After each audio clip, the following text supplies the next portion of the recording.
Hello guys, welcome ঘরোয়া homemade recipe চ্যানেলটিতে। দেখো ক্যাপশন দেখে বুঝতেই পারছো আমি কি রান্না করেছি। হ্যাঁ, পায়েস রান্না করেছি। আমি প্রথম পায়েস রান্না করলাম, যেটা কিনা এত বছর বিয়ের পরেও আমি করিনি। তো পায়েসটা তো অনেক টেস্টি হয়েছিল প্রথমবার রান্না করাতে।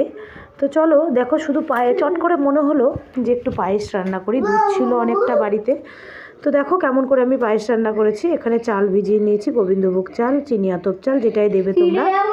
আর এখানে ঘি, আর এখানে দেখো দুধটাকে আমি ভালো করে ফুটিয়ে নিয়েছি, অনেকক্ষণ ধরে ফুটিয়ে নিয়েছি দুধটাকে ফুটিয়ে নেওয়ার পর ওর মধ্যে এলাচের দানা দিয়ে দিয়েছি। এলাচের দানাগুলো শুধু দিয়েছি, খোসাটা দেইনি।